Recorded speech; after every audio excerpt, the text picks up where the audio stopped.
नमस्कार दोस्तों, भारत एक सोच देख रहे हैं आप। दोस्तों, एक तरफ उत्तर प्रदेश में विधानसभा में समाजवादी पार्टी के विधायक हमलावर हैं, तो दूसरी तरफ अखिलेश यादव और डिंपल यादव ने दिल्ली में मोर्चा संभाल रखा है।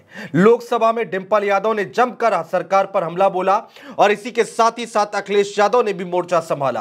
क्या कुछ हुआ दिल्ली में, वो हम आपको बताने जा रहे हैं। दिल्ली में लोकसभा के अंदर सदन में बैठकर डिंपल यादव ने सरकार से एक के बाद एक सवाल पूछे हैं। उत्तर प्रदेश को लेकर सवाल किया है, किसानों को लेकर सवाल किया है, शिक्षा व्यवस्था को लेकर सवाल किया है, इसके साथ ही साथ आवारा पशुओं को लेकर सवाल किया है। तमाम सवाल पूछे गए डिंपल यादव की तरफ से। दूसरी तरफ अखिलेश यादव ने सदन में बुलडोजर की याद दिलाई।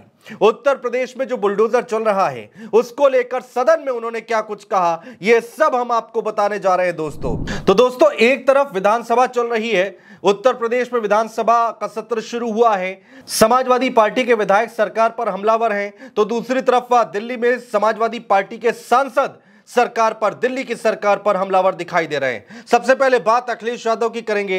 अखिलेश यादव ने दिल्ली में जो दुखद घटना हुई है, कोचिंग सेंटर में पानी भरा, उसके बाद मौतें हुई, उसको लेकर सवाल उठाया। उत्तर प्रदेश का उदाहरण दिया उन्होंने कि उत्तर प्रदेश में तो हम देख रहे हैं बुलडोजर चलता है, तो अधिकारियों के ऊपर या फिर जिसकी यहां पर गलती है उसके ऊपर बुलडोजर कब चलेगा, ये आप हमें बताइए। सदन के अंदर अखिलेश यादव ने पुरजोर तरीके से आवाज उठाई, जरा सुनिए। अध्यक्ष महोदय, जिम्मेदार कौन है, उनके खिलाफ कार्रवाई क्या हो रही है, नंबर एक। दूसरा, ये केवल एक विषय नहीं है इलीगल बिल्डिंग। हम तो यूपी से अध्यक्ष जी देख रहे हैं, जहां इलीगल बिल्डिंग बनती है वहां बुलडोजर चलता है। क्या ये सरकार बुलडोजर चलाएगी कि नहीं चलाएगी? इसके बाद दोस्तों बारी आती है डिंपल यादव की। एक तरफ अखिलेश यादव ने मोर्चा संभाला तो दूसरी तरफ डिंपल यादव हमलावर होती दिखाई दी। वित्त मंत्री से उन्होंने सवाल किए कि बजट में किसानों के लिए क्या कुछ है। एक एक करके मैं पॉइंट बताता हूं जो पॉइंट उठाए हैं डिंपल यादव ने। डिंपल यादव बोलती हैं कि किसान की आय दोगुनी कर देंगे, एमएसपी का वादा किया गया था, ये सब कहां है? यूपी में इस बजट के तहत क्या मिला है? यूपी को इस बार बजट में क्या मिला है? एक भी मंडी पिछले 10 साल में यूपी में बनी है क्या? सवाल उठाया है। किसानों की जरूरतमंद चीजों पर सरकार ने जीएसटी माफ की है क्या? खाद में सब्सिडी देने में सरकार कामयाब हो पाई है क्या? ये तमाम सवाल उठाए गए हैं डिंपल यादव की तरफ से, जरा सुनिए। सभापति महोदय, आपने मुझे बजट में बोलने का मौका दिया, मैं आपको धन्यवाद देना चाहती हूँ। हमारा देश किसान प्रधान और कृषि प्रधान देश है। अगर हमारे किसान और युवाओं का भविष्य सुनिश्चित नहीं कर पा रहे हैं हम, तो मैं समझती हूँ कहीं ना कहीं हम सब अपने फ़र्ज से डगमगा रहे हैं। जहाँ वित्त मंत्री ने 9 प्राथमिकताओं की बात करी और कृषि को जहाँ पहला स्थान दिया गया, वही मैं वित्त मंत्री से पूछना चाहती हूँ कि कृषि ग्रामीण अर्थव्यवस्था की वृद्धि दर क्या है? जहां यह कहा गया था कि 2024 तक आप किसान की आय दुगनी कर देंगे, 22 तक किसान की आय दुगनी कर देंगे, और जहां एमएसपी का वादा किया गया था, तो मैं पूछना चाहूँगी कृषि मंत्री से कि आज एग्रीकल्चरल इंफ्रास्ट्रक्चर में कितना बजट या सरकार द्वारा दिया जा रहा है? यूपी को इस बजट के तहत क्या मिला है? क्या एक भी मंडी पिछले 10 सालों में उत्तर प्रदेश में बनी है? और अगर किसान की ज़रूरतमंद जैसी चीज़ों पर क्या यह सरकार ने कोई भी जीएसटी माफ़ करी है?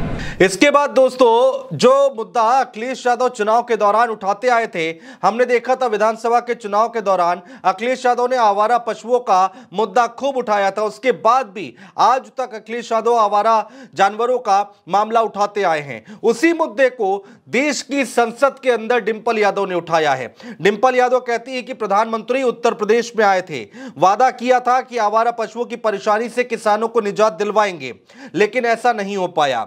आज हमारा देश चौकीदार बनकर रह गया है। क्या कोई प्रावधान रखा गया है इस बजट में?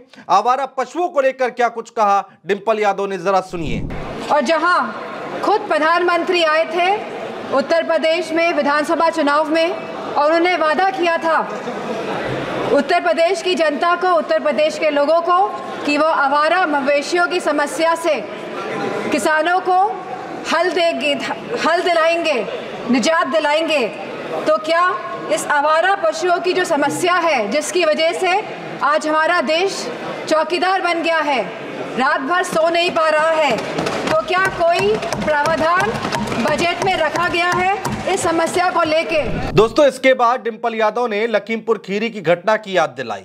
उन्होंने कहा कि मंत्री जी के बेटे के द्वारा किसानों को रौंदा गया, ये बात उन्होंने सदन में कही।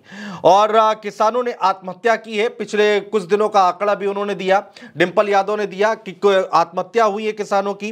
किसानों को कितना लाभ मिला है अब तक आपकी सरकार में, जरा ये बताइए। इस बजट में कितना लाभ दिया गया है ये बताइए। तो किसानों का मुद्दा लेकर उन्होंने जमकर हमला बोला सरकार के ऊपर। डिंपल यादव ने, जरा सुनिए। जहां किसान आंदोलन में लगभग 700 किसानों ने अपनी जान गंवाई, जहां उत्तर प्रदेश में भी लखीमपुर खीरी में जहां किसानों को रौंदा गया मंत्री जी के बेटों द्वारा, हम पूछना चाहते हैं इस सरकार से कि जहां जो 2014 से 22 तक लगभग 1 लाख किसानों ने आत्महत्या की है, तो हम वित्त मंत्री से पूछना चाहते हैं कि प्रधानमंत्री फसल बीमा योजना के तहत कुल किसान लाभ कितना मिला है और कहीं इसमें गिरावट आई है तो कितनी गिरावट आई है।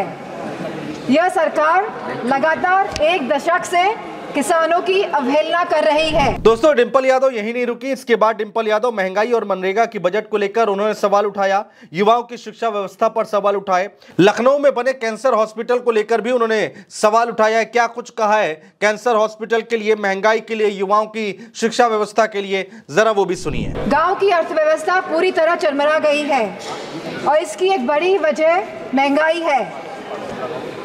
और जहां मनरेगा में इस सरकार ने 89,000 करोड़ का बजट दिया है, तो हमारी मांग है कि कम से कम 100 दिन की वेजेस मनरेगा के तहत लोगों को सुनिश्चित करी जाए और लगभग 20% मनरेगा का बजट बढ़ाया जाए। वहीं यूजीसी के फंड्स लगातार घटाए जा रहे हैं और इसको लगभग इस बार 60 से 61% घटा दिया गया है।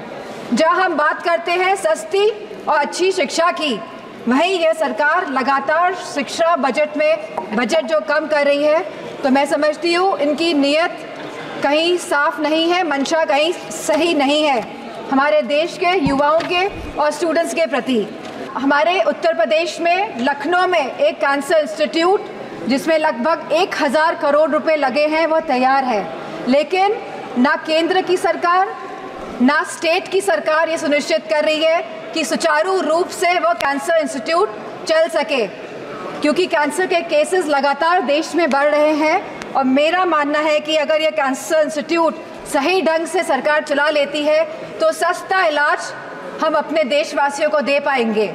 तो सुना दोस्तों आपने, डिंपल यादव जमकर बरसी आज लोकसभा के अंदर, कई महत्वपूर्ण मुद्दों को उठाया सदन के अंदर, और अखिलेश यादव ने बुलडोजर की याद दिलाई। तो ये कहा जा रहा है, लोग कह रहे हैं कि एक तरफ उत्तर प्रदेश में विधानसभा में सत्र चल रहा है, विधानसभा में समाजवादी पार्टी के जो विधायक है वो हमलावर दिखाई दे रहे हैं, दूसरी तरफ मोर्चा संभाल रखा है अखिलेश यादव और डिंपल यादव ने लोकसभा के अंदर। बहुत शुक्रिया दोस्तों।